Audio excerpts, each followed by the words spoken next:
Hi, and welcome to another episode of Homebrew the Partial Mash Way with Wyatt. Tonight we're going to be brewing something up. It's been a while. It feels like it's been forever since I brewed, but we're going to be brewing up Fast Homebrew's Pale Ale.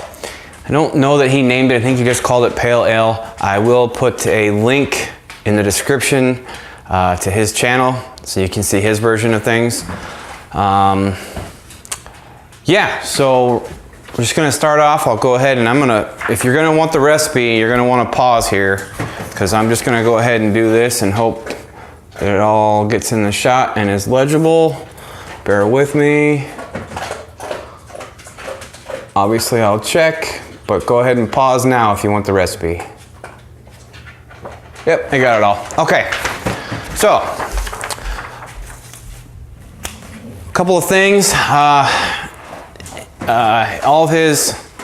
We're gonna do some things differently. All of his stuff was in metric. So I had to do, well, I didn't have to. I realized after the fact that my scale does do metric.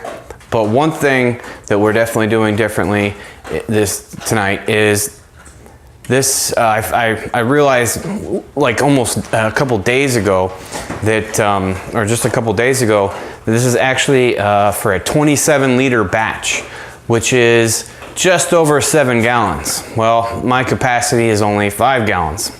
So what I'm actually gonna do is I'm actually gonna split it up, do 3.5 gallons in my fermenters. So there's that. The other thing, I bought a new, I probably can't make it out, I'll show it later, but I bought a new valve and a new dip tube for my brew kettle. So I'm gonna try whirlpooling for the last time. Try to see if I can keep a lot of the proteins and whatnot from getting into the finished product.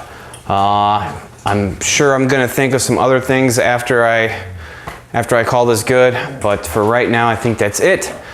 I'm going to go ahead and I have all the ingredients. I don't have them weighed out yet. I'm not going to narrate that or anything, but I am going to, show me divvying out all the ingredients. My hot liquor tank here is heating up, and my strike water is heating up too. My strike is actually going to be a little lower. He mashes this at, I believe it was, I can't remember what he said for Celsius, but I did the conversion and it's 150 degrees Fahrenheit. So I'm gonna be mashing a little lower than I'm used to. So my strike water is I'm only gonna bring it up to 165 as opposed to 170, which is what I normally do. And then of course, obviously my hot liquor tank, the water in there for the Herm system is gonna be probably between 150 and 155 because there's some temp loss through the system. But anyway, at any rate, I'm rambling. I tend to do that. I think I've mentioned that more times than I can count.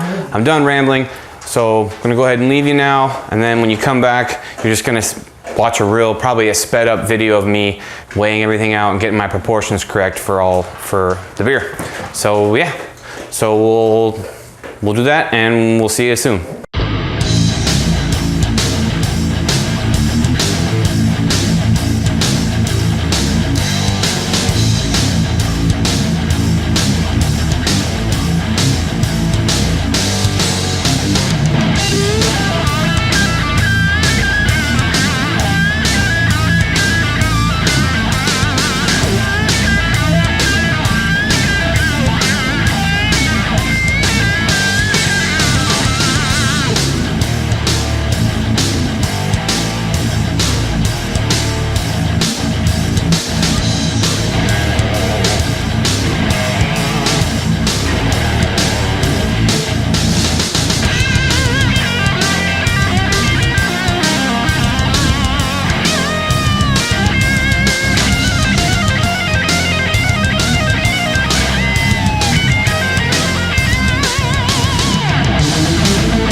Okay, real quick, just thought I'd go over what I was doing there.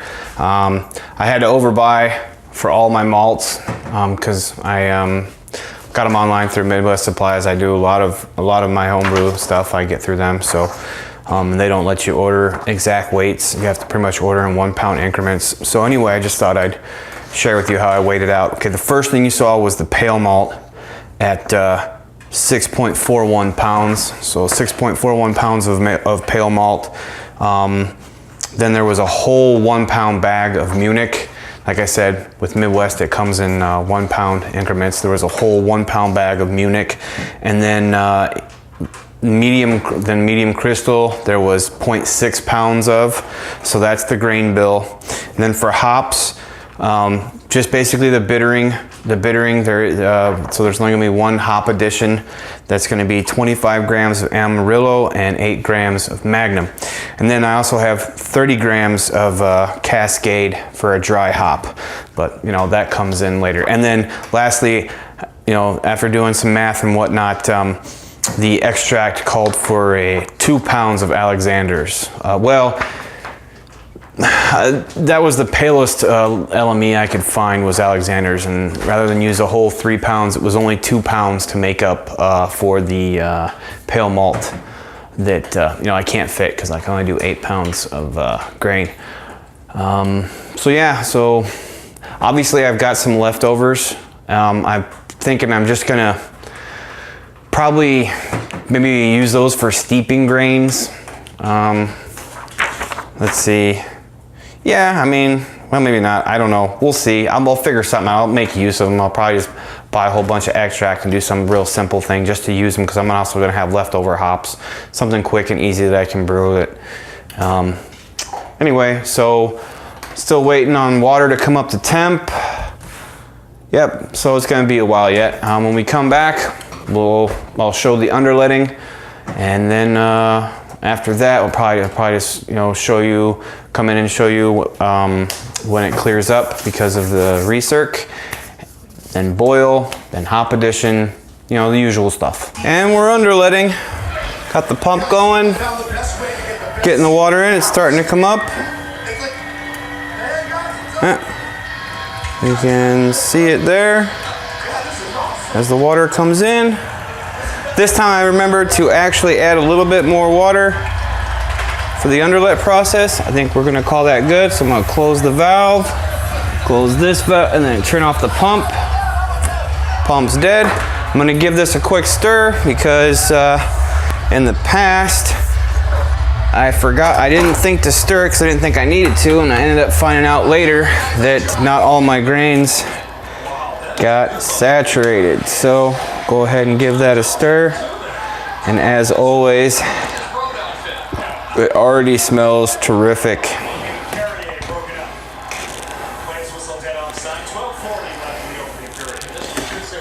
I don't understand why the missus doesn't necessarily care for the smell, seeing as how she's a fan of oatmeal, but whatever.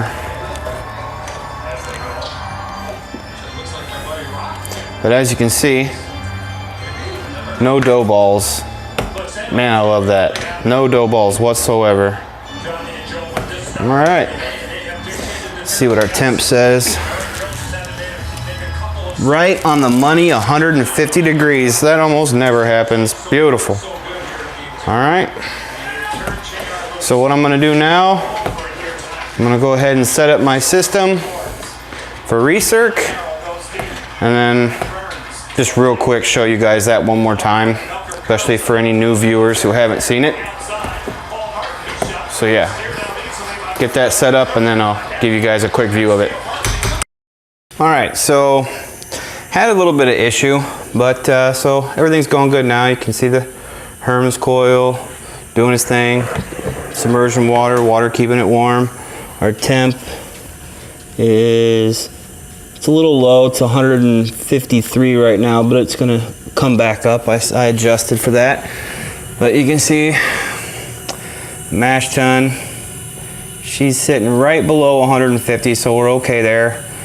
And as usual, real quick, you can see here's where it exits the mash tun, comes through the pump, back up this hose here, the inlet of the Hermes coil, outlet of the Hermes coil, Then down back into the mash tun where I've got it set up to where it goes through this sprinkler head that is right now, well, having a definite problem with stuck mash with this.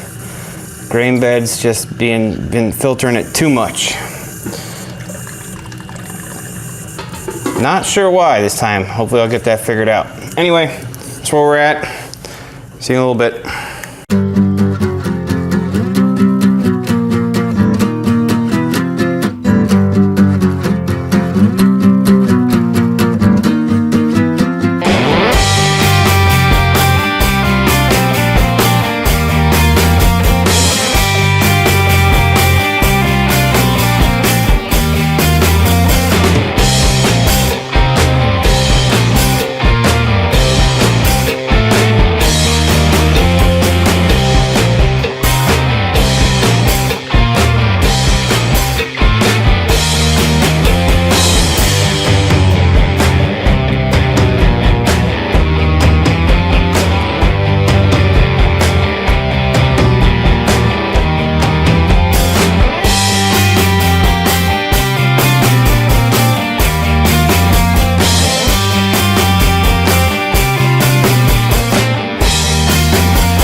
Okay, so you've seen quite a bit already.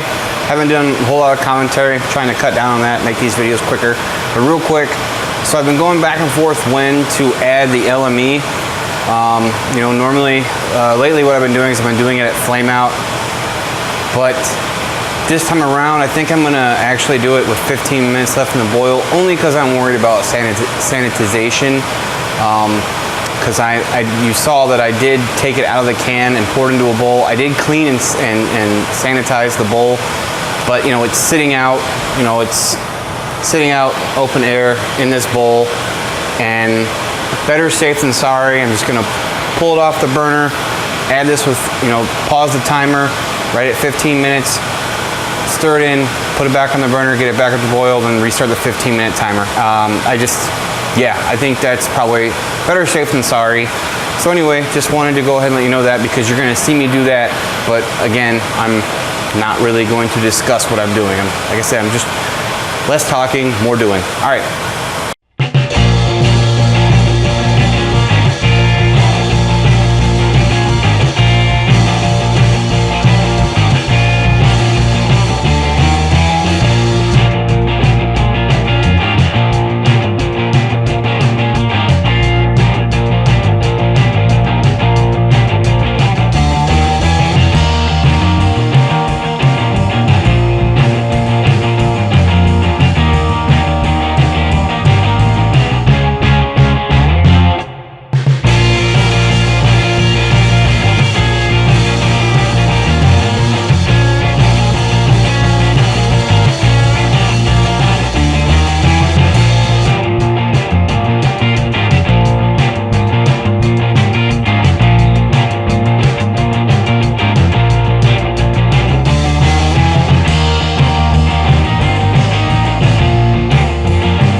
Okay, well, we got 2 buckets.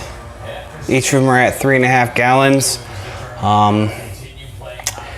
Yeah, I mean, you saw that I actually did something a little different. I was recirculating the wort while chilling, trying to create a whirlpool. Don't really know if it worked the way I want. I'll find out when I go to clean out the brew kettle to see if everything's collected in the center. I don't know if I'm gonna do that in the future. We'll see. I mean, if there's a big clump of protein or whatnot sitting in the middle of that kettle, then yeah, I'm gonna continue to do it. One added benefit was the way I was doing it, it actually oxygenated the wort because it was bubbling. Anyway, let's see how evenly I got this. Or how even, not evenly, how even I got this. This would be really cool if the gravity is the same for both of these bad boys. All right, so starting gravity, hang on. Don't like the way that turned out. Okay. So starting gravity for this one is,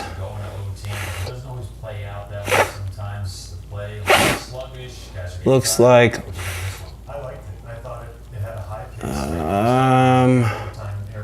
1.0. Dang it. I always have a hard time with this. I need to get an actual graduated cylinder. Okay. 1.041 or 42. 1.042. Okay. Now we'll check this other sample.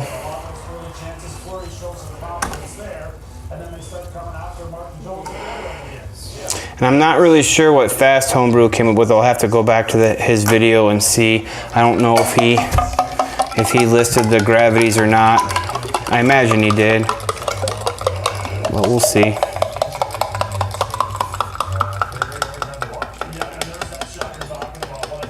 Okay.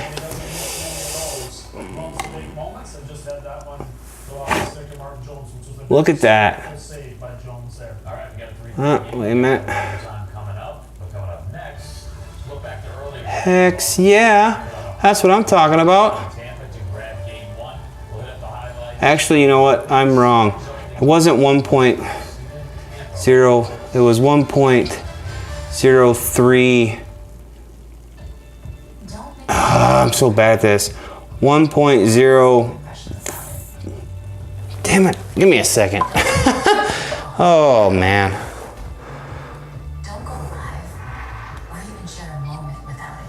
Okay. They're both at 1.032. So they're not going to be very alcoholic. I'm not too worried about that anyway. So 1.032 is what they're both at. And yeah, so I'm going to go ahead and cap them, airlock them, put them in the fermentation chamber, and we'll come up top and talk about the brew day. Okay, another brew day done in the books. And shit, I'm tired. It's 11:20 at night. The hockey game tonight went to double overtime. Yeah, I don't think I'm gonna do this again. I think I'm gonna go back to this brewing on Mondays when I'm home alone. Brewing this late was a bad idea. I'm worn out. Yeah, so it was a little low again. I'll have to go look at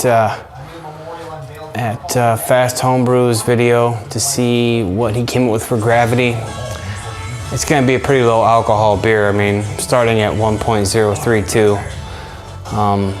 Yeah, there's not much hope for it being very alcoholic, but that's okay. I mean, I don't really drink beer to get drunk. I drink beer because I genuinely like beer. You know, I mean, getting drunk's just kind of a bonus. Oh shit.